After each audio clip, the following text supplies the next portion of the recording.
তো আমি ব্যক্তিগতভাবে এখানে এসেছি আমার একটা বিষয় নিয়ে। আমাকে বেশ কিছুদিন ধরে বিভিন্ন মহল থেকে হুমকি দেওয়া হচ্ছে, আমার প্রাণের উপর হুমকি এসেছে।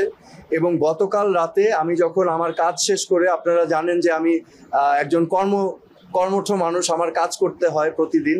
আমি কাজ থেকে যখন রাতে ফেরত যাচ্ছিলাম আমার ডিওএইচএস এর বাসায়, আমাকে একটি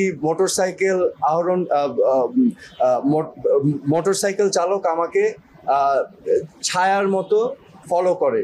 এবং আমি যখন ক্যান্টনমেন্ট গেট দিয়ে ঢুকে যাই, সেই মোটরসাইকেল আরোহী আমাকে কিন্তু ফলো করতে থাকে। একটা পর্যায়ে আমি দেখি তার শার্টের মধ্যে লাল নীল লাইট জ্বালানো এবং সে আমাকে ইশারা করছে থামার জন্য। তো আমি বুঝতে পারছিলাম না যে এটা কে, কারণ সাধারণত ক্যান্টনমেন্টের ভিতরে তো এমপিরা থামায়। তো আমি থামিয়েছি কারণ তার লাল নীল লাইট দেখেছিলাম। থামাবার পর তাকে আমি অনেকবার জিজ্ঞেস করলাম যে আপনি কে, আপনার পরিচয় কি, আমাকে কেন থামতে বলছেন। উনি বারবার আমাকে বলছেন যে আমাদের লোক আসবে, আপনার থামতে হবে। তো আমি আবারও বললাম যে কেন, আপনার পরিচয় কি এবং কারা আসবে। তো এক পর্যায়ে আমি তাদের জিজ্ঞেস করলাম আপনি কি আমাকে চিনতে পেরেছেন। উনি বলল হ্যাঁ আপনাকে চিনতে পেরেছি, আপনি সোহেল তাজ।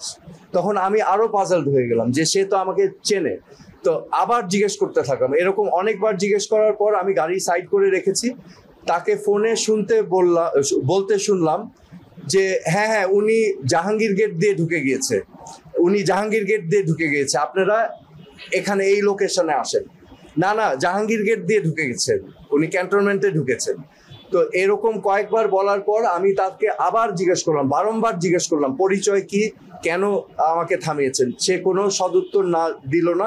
কিছুক্ষণ পর আবার সে ফোনে কথা বলে তারপর আস্তে করে মোটরসাইকেল নিয়ে আমাকে বললে আপনি চলে যেতে পারেন, বলে উনি চলে গেল। সো আমার কাছে যেটা প্রতীয়মান হয়েছে বা আমি যেটা উপলব্ধি করতে পেরেছি, সে যেই ব্যক্তির সাথে কথা বলছিল তারা অন্য স্থানে অবস্থান নিয়েছিল। তো তারা ভেবেছিল আমি হয়তো মহাখালী দিয়ে যাব, এবং আমি যেহেতু ক্যান্টনমেন্ট দিয়ে এসেছি সে বারবার বলার চেষ্টা করছিল যে আমি ক্যান্টনমেন্ট জাহাঙ্গীর গেট দিয়ে ঢুকেছি।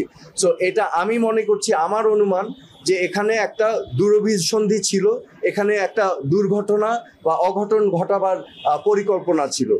সো আমি আজকে এই বিষয়গুলো নিয়ে মাননীয় স্বরাষ্ট্র উপদেষ্টার কাছে অবহিত করতে এসেছি। এবং আমি মনে করি যে বাংলাদেশের সকল নাগরিকের ব্যক্তি নিরাপত্তার অধিকার আছে, এবং আমি তাকে বলেছি যে আইন শৃঙ্খলা পরিস্থিতি অবশ্যই যেন অতি দ্রুত উন্নতি করেন, এবং উনি আশ্বাস দিয়েছেন যে উনি দেখছেন এবং সার্বিকভাবে ওনার মনোযোগী হয়েছেন। এবং আমার যে বিষয়টা দেখেন, আমি একজন সাধারণ নাগরিক বর্তমানে, কিন্তু আমার একটা পরিচয় আছে।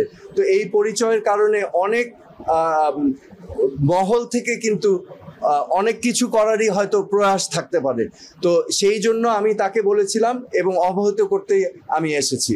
দেখেন, আমি নিজেকে সাধারণ নাগরিক মনে করি। আমি নিজে আমার নিজের গাড়ি চালাই, আমার ড্রাইভার নাই, আমি নিজেই যাতায়াত করি। আমি চেষ্টা করি একদম সাধারণ মানুষের মতোই চলাফেরা করতে। আমার একটা ফিটনেস সেন্টার আছে, আমি সেখানে কাজ করে আমি আমি আমি আমার দিন চালাই। হ্যাঁ, তো আমি অনেস্টির সাথে আমি কাজ করেছি। আমি যখন স্বরাষ্ট্র প্রতিমন্ত্রী ছিলাম, আমার দায়িত্ব আমি নীতির সাথে, আদর্শের সাথে, সততার সাথে আমি পালন করতে চেয়েছি। আমি অন্যায়, অনিয়ম, দুর্নীতির বিরুদ্ধে সোচ্চার ছিলাম এবং পদক্ষেপ নেওয়ার চেষ্টা করেছি।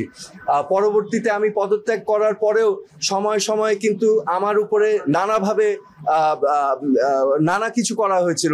2013 সালে আমার এক ভাগিনা রাকিবকে পুলিশ নিয়ে নির্যাতন করেছিল, সেটা নিয়েও মামলা হয়েছিল। পরবর্তীতে 2018-19 সালে আমার আরেক ভাগিনা, ওকে কিন্তু অপহরণ করে এই যে আজকে যে আয়নাঘর আছে, সেই আয়নাঘরে 11 দিন রাখা হয়েছিল। আমি কিন্তু সে সময় প্রতিবাদ করেছিলাম গুম, খুন, হত্যার বিরুদ্ধে, এবং আমি অনেক কষ্ট করে, অনেক কায়দা করে আমার ভাগিনাকে উদ্ধার করে এনেছিলাম। এবং আমি সেই সময় কিন্তু বারবার বলেছিলাম এরকম ঘটনা ঠিক না, এরকম ঘটনা যেন আর কোনোদিনও বাংলাদেশের মাটিতে না হয়।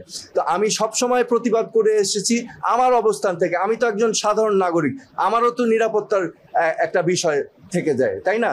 তো আমার অবস্থান থেকে আমি চেষ্টা করেছি, সব সময় বলেছি, অন্যায়ের বিরুদ্ধে আমি কথা বলেছি।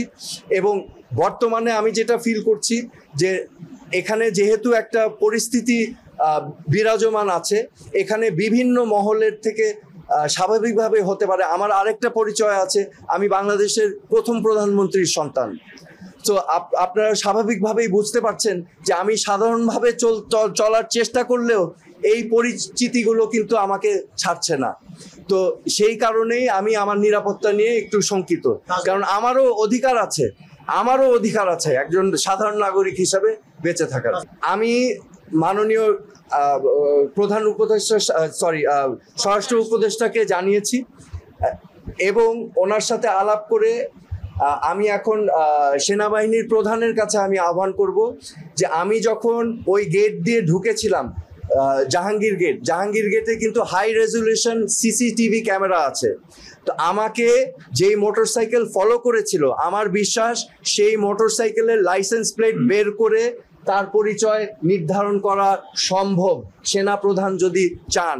হ্যাঁ, আমি টাইমটাও বলে দিচ্ছি, আমি জাহাঙ্গীর গেট প্রবেশ করেছি 10:50 বা 51 থেকে 10:55 বা 56-র মধ্যে গতকাল রাতে।